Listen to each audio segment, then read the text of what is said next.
Hey, how's it going, everybody? Welcome back to the channel. And so for today, we got a bit of news regarding the latest Pixel drop that's coming to Pixel devices.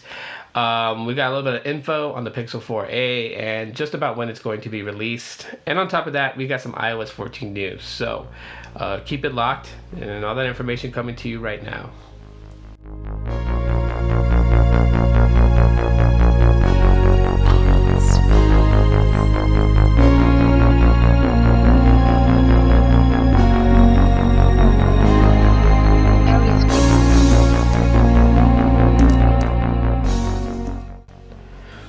And so, as I stated, there's news with iOS 14 and devices that's going to be supported. So I'm going to give that information to you guys, as well as there's been more info gathered up just by snooping around that kind of gives us an idea of when the Pixel 4a is going to drop. Even though some people have pretty much lost their interest in the device, still yet there are people out there, such as myself, who are still interested. But with the first part, we're going to be talking about the latest Pixel drop. Two things about it that I want to kind of emphasize on that is in my opinion, is actually pretty good. And the first one is the live transcribe and recording. That's been beefed up just a little bit. So if you don't know what that is, basically with the audio recording app that's natively on Pixel devices, you can do an audio recording, but then at the same time, while you're audio recording, it can live transcribe your words into text, which is really good, because before you used to record audio, you would have to upload it to like a third-party source to have it transcribe your audio to text. This is natively built into the recorder right now. It's a very handy feature, especially, like for me, I have audio podcast, and when I do that, I want to be able to move what I said into Blogger. And for it actually being able to transcribe my words into text, I can just copy paste the text into Blogger and then post it to my blog page. You do still have to kind of go and look through the text itself. Sometimes it can misunderstand words. Like if I say Google Fi, it thinks I'm saying Google 5, and so it will put the number 5 instead of the letters FI when I'm talking about the Google Fi network. So little things like that you have to kind of look through and make sure that the words are typed out correctly. But nonetheless, you can actually save the transcription to Google Docs now. It's actually pretty cool. So if you want to save it for later, or you just want to have like a backup of it, so you can take like a quote when you post on your Blogger, you can go back to that file, find what you said there, make it into a quote in your new blog. Really nifty feature. So that's actually pretty cool. Also, adaptive battery has gotten just a little bit better. Besides the fact that adaptive battery can kind of like give like an estimate of how long your device will last on the amount of charge it has, it also has been beefed up a little bit with its AI to kind of help maintain battery survival by at certain times that it's memorized how you use your phone. At certain times when it knows it's going to be heavily extend, it will do more to kind of stop other processes, to allow other processes to kind of consume the battery, but also kind of like extending the battery life that you get out of your Pixel device. That's actually pretty cool. These features will be present within the Pixel 2 all the way up to the Pixel 4. So yeah, there's not really much you gotta do. Just take the OTA update that's present right now with the June security patch, and make sure all your apps on your phone are up to date in order to take advantage of these features. There's some other there's some other stuff with the Pixel drop, like bedtime has been brought into the Pixel, so wind down has been kind of taken out. And this one's actually pretty cool. It just sets your phone up for when you're ready to go to bed, and it can be activated just by simply placing your phone on the charger at night, and it'll start to do that. One of the cool things is that it activates grayscale, which kind of blocks blue light. So therefore, the blue light is not going to affect your ability to get some sleep at night, especially when you're reading news, trying to come down from the day when you're home in your bed. So that's actually pretty cool. Now, with the contact tracing that has been known that Google and Apple have joined up together to kind of do, and this was in an effort to basically try to track out the spread of the coronavirus. So they have these things built into their devices, into Android, and from recent snooping around, it looks like that they stumbled upon that what would be considered an idea of when the Pixel 4a is going to drop. Now, we've been back and forth with all this, dates pushed back and all this other stuff, and like because the Pixel 4a has been pushed back from when it was, supposed to be released, a lot of people have lost interest in the phone. But I would say that for those people who are still interested, expect a July release. According to the info found from snooping through contact tracing. So it looks like that a Pixel 4a is looking to drop sometime in July. And yeah, this is a follow-up to the Pixel 3a, which was, a very, very well-sold device by Google. The Pixel 3a just dominated when it came to the Pixel devices. Like I said, it even outsold the Pixel 3, so that speaks high volumes when you have a device that they cut back on certain things like the premium build. They didn't go for glass or metal body design. They went for polycarbonate design.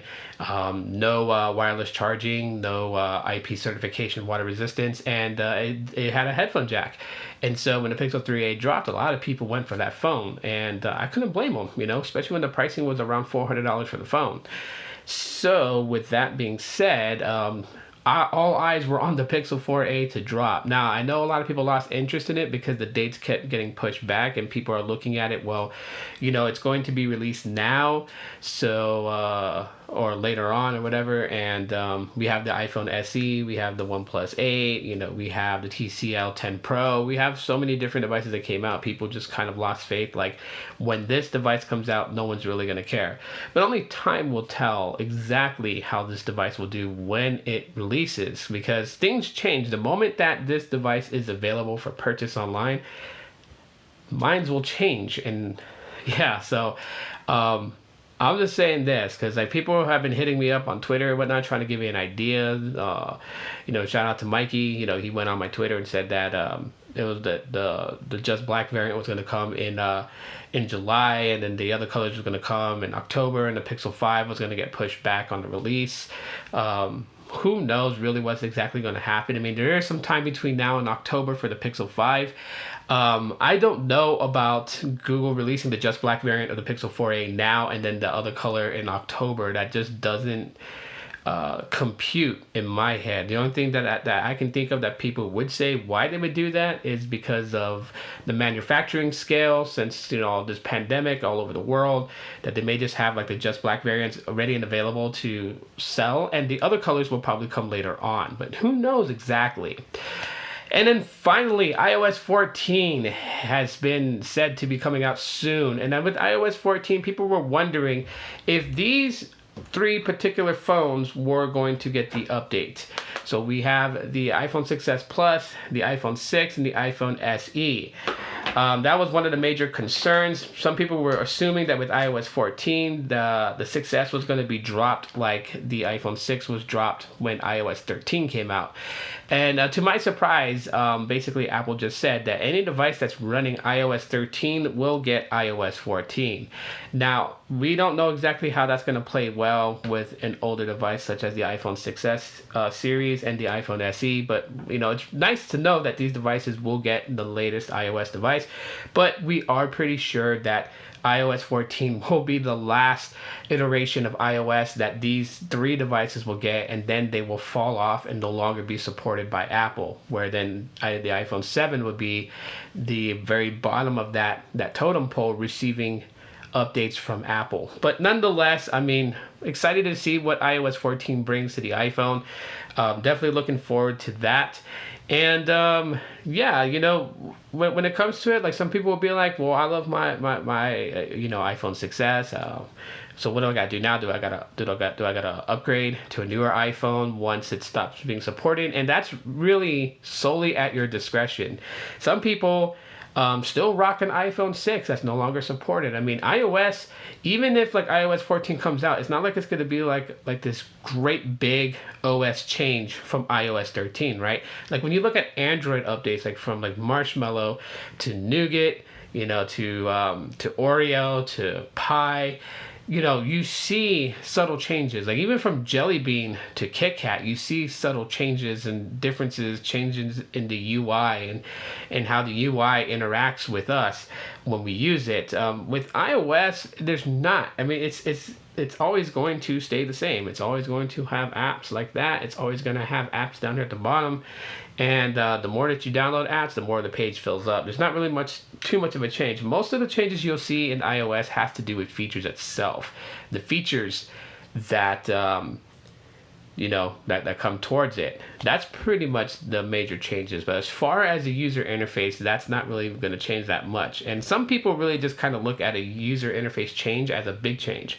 So for that, if you still want to rock an iPhone 6s and you don't want to go and buy a new iPhone, even after iOS 14 comes out and say iOS 15 is about to come out, you don't necessarily have to upgrade unless you want the latest features, the latest security. Then yeah. But if you're okay with where you're at, that's, like I said, solely at your discretion. So anyways, guys, that's pretty much it for today's video. Let me know what you guys think of each of the subjects by commenting in the comment section below. If you guys enjoyed today's video, smash that like button to let me know. Lets me know that you guys like the content that I'm bringing. And if you just found my channel and subscribed, thank you for doing that. Really appreciate that. And you can hit the bell icon to be notified when I upload another video. And that's it for today. Today, there's not going to be an audio podcast. I got things to do, so I just wanted to make sure I get this video out. So yeah, that's that. Thanks for watching and listening. And as always, aloha. # iOS 14.